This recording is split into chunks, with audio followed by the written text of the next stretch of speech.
लग्नानंतर होईलच प्रेम या मालिकेच्या आजच्या एपिसोडमध्ये आपण पाहणार आहोत की काव्याची शेवटी डिलिव्हरी नंदिनीने केलेली असते. आर्याने व्हिडिओ कॉल करून सगळ्या गोष्टी सांगितलेल्या असतात. डिलिव्हरी झालेली असते, पण मात्र बाळ रडत नसल्यामुळे सगळ्यांनाच टेन्शन आलेलं असतं. आता नेमकं पुढे काय होणार आहे हे पाहण्यासारखंच आहे, त्यामुळे आजचा व्हिडिओ शेवटपर्यंत नक्की पहा. आता सुरुवातीला आपण पाहत असतो की काव्याला खूप त्रास होऊ लागलेला असतो. तिचे शेवटचे 2 क्वेश्चन राहिलेले असतात, मात्र तिचा वॉटर ब्रेक झाल्यामुळे तिला फार त्रास होत असतो. तिला कळा सुरू झालेले असतात.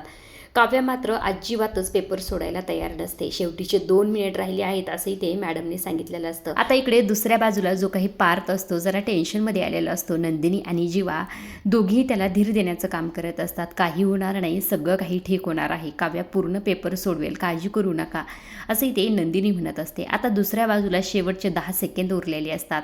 इकडे मॅडम 10, 9, 8, 7, 6 असं म्हणत असतात. इकडे काव्याला त्रास होत असतो. शेवटचा तिचा एक प्रश्न सोडवायचा राहिलेला असतो. तिला आता कळा असंही झालेले असतात, तरी सुद्धा काव्याने हिंमत हारलेली नसते. शेवटपर्यंत तिने पेपर लिहिलेला असतो. पूर्ण पेपर झालेला असतो. टाइम संपलेला असतो. आता मॅडम पूर्ण पेपर गोळा करत असतात. तेव्हा मात्र काव्याच्या कळा जास्त जोरात येऊ लागलेल्या असतात. तिला फार त्रास होऊ लागलेला असतो. ती जोरजोरात ओरडत असते. सगळ्याच मुली सगळेजण तिच्याकडे धावलेले असतात. तिला धीर देण्याचं काम करत असतात. तिला पाणी पाजत असतात. आता जी काही काव्य असते ती पार्थच्या नावाने जोरात ओरडत असते. आता त्यातलीच मुलगी पार्थला आवाज देण्यासाठी बाहेर आलेली असते. मिस्टर पार्थ कोण असं म्हटल्याबरोबर हे तिघेही पुढे जातात. काय झालंय त्यावर ती मुलगी म्हणत असते. काव्याला कळा सुरू झाल्यात आणि तिचा वॉटर ब्रेक सुद्धा झालाय. आता हे ऐकल्यानंतर हे तिघेही फार घाबरलेले असतात. घाबरतच वरती निघालेले असतात. पार्थ म्हणत असतो, जेव्हा तू एक काम कर, तू ॲम्ब्युलन्सला कॉल कर, तोपर्यंत मी काव्याला खाली घेऊन येतो. असं म्हणून आता नंदिनी आणि पार्थ दोघी आता धावतच काव्याकडे निघालेले असतात. दोघी फार घाबरलेले असतात. इकडे काव्याला खूप त्रास होत असतो. इकडे दुसऱ्या बाजूला जीवा ॲम्ब्युलन्सला कॉल करण्यासाठी बाहेरच थांबलेला असतो. इकडे पार्थ धावतच काव्याकडे गेलेला असतो. काव्याची ही अवस्था पाहून तो तर फार टेन्शनमध्ये आलेला असतो. तो म्हणत असतो, हे सगळं कधी झालं काव्या?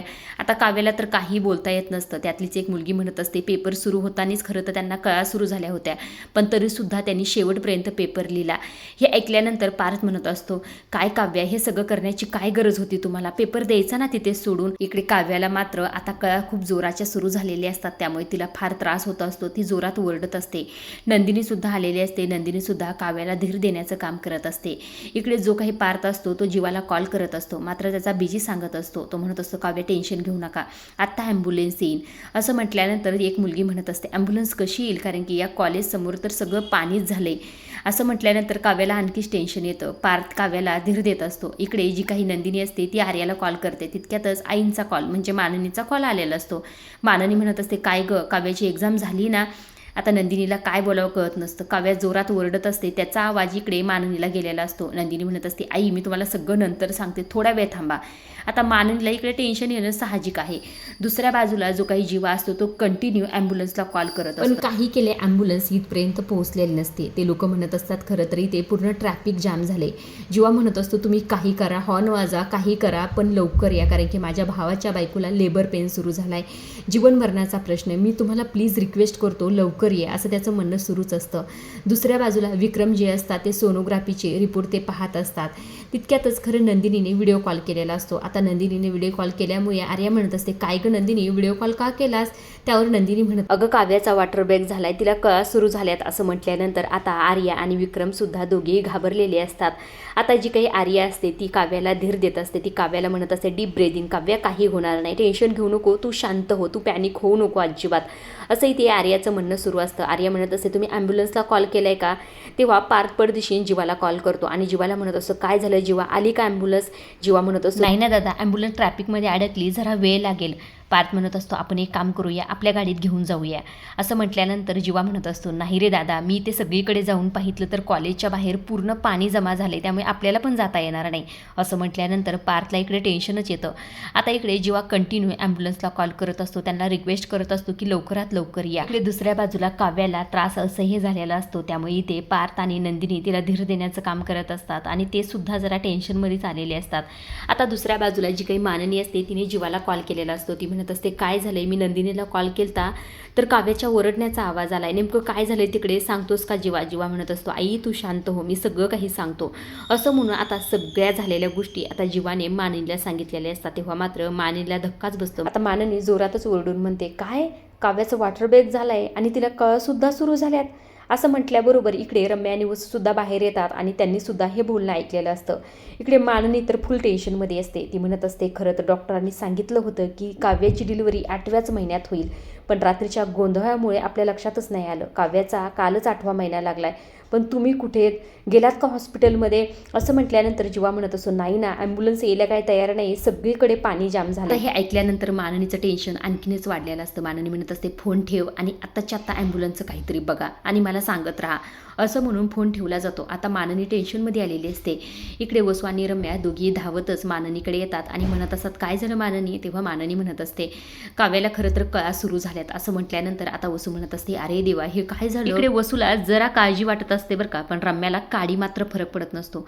आता माननी मिथून भाऊजींना पडदिशीनं आवाज देते. मिथून भाऊजी धावतच आलेले असतात. त्यांना माननी म्हणत असते, कॅब बुक होते का बघा ना, आपण आत्ताच्या आता एक्झाम सेंटरला जाऊया. आता पण काहीही केल्या कॅब बुक होत नसते, कारण की सर्व रस्त्यावर पाणी जाम झालेलं असतं आणि त्यामुळेच कॅब बुक होत नसते. इकडे माननी म्हणत असते, कॅब जर बुक होत नाही तर मग ॲम्ब्युलन्स कशी पोहोचेल? आता माननीने असं म्हटल्यानंतर जी काही रम्या असते ती वसूकडे पाहते आणि गालातले गालातच हसत असते. इकडे दुसऱ्या बाजूला काव्याचा त्रास वाढलेला असतो. जीवाला कंटिन्यू कॉल करत असतो, तो म्हणजे पार्थ. काय झालं, ॲम्ब्युलन्स आली का? तेव्हा जीवा म्हणत असतो, नाही ना दादा, ॲम्ब्युलन्स यायला काय तयार नाही, कारण की सगळीकडे पाणी जाम झाले, त्यामुळे आपल्याला ॲम्ब्युलन्सवर डिपेंड राहून अजिबातच चालणार नाही, आपल्याला दुसरा काहीतरी मार्ग काढावा लागेल. आता हे ऐकल्यानंतर पार्थ जरा टेन्शनमध्ये येतो आणि तो मोबाईल तसा साईडला ठेवून देतो. आता कॉल सुरूच असतो बरं का. इकडे नंदिनी आर्याला म्हणत असते, आर्या आता तूच सांग नेमकं काय करायचं आहे. तेव्हा आर्या तो कॉल लॅपटॉपवर ट्रान्सफर करते आणि नंदिनीला म्हणत असते, हे बघ नंदिनी, तू शांत हो, तू पॅनिक होऊ नको, मी तुला जे सांगते ते लक्ष देऊन ऐक. आता खरं तर तुला हा डिलिव्हरी करावं लागेल, तू करशील का डिलिव्हरी? आता हे ऐकल्यानंतर नंदिनीला टेन्शनच येतं. इकडं जीवानी हे ऐकलेलं असतं, त्यामुळे जीवा म्हणत असतो, काय नंदिनी डिलिव्हरी करील? असं म्हणून फोन ठेवला जातो. इकडे विक्रमसुद्धा म्हणत असतात, आर्या तू काय बोलतेस, नंदिनी कसं काय डिलिव्हरी करू शकते? इकडे आता तितक्यात जीवाला कॉल आलेला असतो, तो म्हणजे माननीचा. माननी म्हणत असते, काय झालं जीवा, सगळं ठीक आहे ना? तिकडेवर जीवा म्हणत असतो, नाही आई, काही ठीक नाही, सगळीकडे पाणी जाम झाल्यामुळे ॲम्ब्युलन्स यायला काही तयार नाही. मग आता काय करायचं? जीवा म्हणत असतो, कदाचित नंदिनीलाच काव्याची डिलिव्हरी करावी लागेल. आता हे ऐकल्यानंतर माननीला धक्काच बसतो. आता हे सगळं काही रम्या आणि वसूसुद्धा ऐकतात आणि एकमेकीकडे पाहतच राहतात. दुसऱ्या बाजूला आर्याने विचारलेलं असतं की नंदिनी तू डिलिव्हरी करशील का? नंदिनी म्हणत असते, अजिबातच नाही आर्या, काय बोलतेस तू?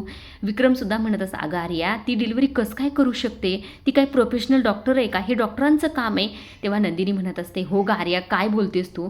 मी हे ऐकूनच थरथर कापायला लागले, नाही होणार माझ्याच्याने, आणि माझ्यामुळे जर काव्याच्या बाळाला काही झालं तर मी हे नाही सहन करणार, नाही, मी अजिबातच हे असलं काही करणार नाही. तेव्हा खरं तर इकडनं पार्थ म्हणत असतो, आर्या दुसरा काही पर्याय नाही का? आर्या म्हणत असते, नाही पार्थ, कारण की ऑलरेडी काव्याला लेबर पेन सुरू झालं आहे, तिला आपल्याला तिथून नाही हलवता येणार, आणि जरी हलवलं तरी ट्रॅफिकमध्ये तुम्ही अडकता आणि हॉस्पिटलमध्ये पोहोचेपर्यंत बराच वेळ होईल, त्यामुळे आपल्याला तिथेच राहून काहीतरी करावं लागेल.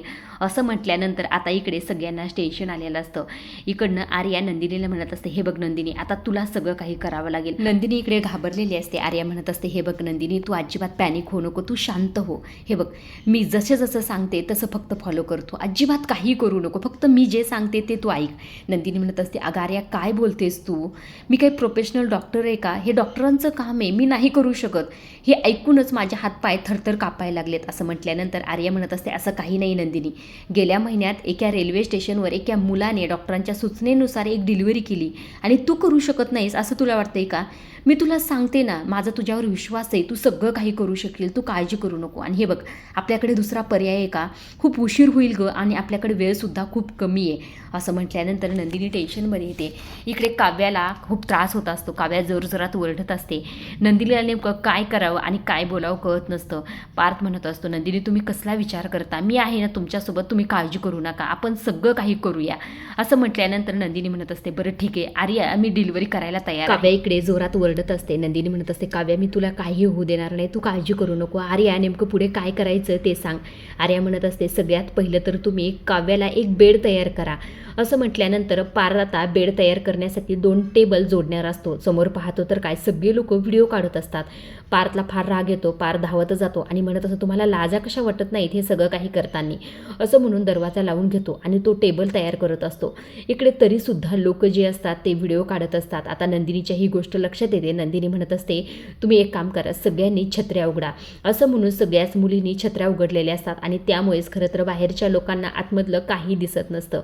इकडे जो काही पार्थ असतो तो 2 मुलांच्या मदतीने इकडे बेड तयार करत असतो. दोन्ही टेबल त्याने जोडलेले असतात आणि बेड तयार केलेला असतो.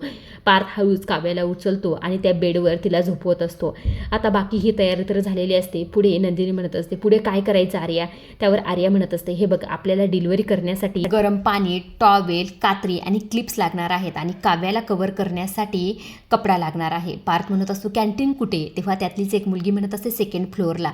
आता तो 2 मुलांना घेऊन ते सगळं काही आणण्यासाठी खाली धावतच गेलेला असतो. विक्रम म्हणत असतात नंदिनी बाळा तिथे पडदे वगैरे काही आहेत का, त्याचा वापर करून तू कव्हर करू शकतेस. नंदिनी म्हणत असते नाही ना, हा क्लासरूम आहे त्यामुळे इथे काहीही नाही आहे, काय करावं कळत नसतं. इकडे काव्याला फार त्रास होऊ लागलेला असतो. काव्य म्हणत असते नंदिनी ताई मी आता नाही वाचू शकणार, मला नाही ग त्रास हा सहन होत. नंदिनी म्हणत असते काव्य असं काय करते बाळा, असं काही बोलू नकोस, काही होणार नाही, सगळं ठीक होणार आहे, थोडा त्रास सहन कर, आता सगळं ठीक होणार आहे असं म्हणून तिचा घाम पुसत असते.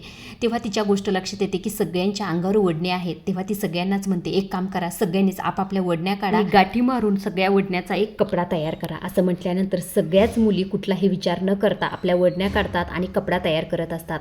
दुसऱ्या बाजूला पार्थ आणि त्याचबरोबर जे काही 2 मुलं असतात ते धावतच खाली गेलेले असतात सगळ्या गोष्टी आणण्यासाठी. इकडे दुसऱ्या बाजूला जे काही मुली असतात त्यांनी स्वतःच्या ओढणीचा कपडा तयार करून ते काव्याला कव्हर केलेलं असतं. काव्याला मात्र खूप त्रास होत असतो. इकडनं विक्रम आणि आर्या व्हिडिओ कॉलवरनं धीर देत असतात. दुसऱ्या बाजूला माननीने जीवाला कॉल केलेला असतो आणि जीवाला म्हणत असते तू वरती जा आणि काव्यासोबत काय होतंय ते मला व्हिडिओ कॉल करून दाखव. असं म्हटल्यानंतर जीवा वरती जायला निघालेला असतो.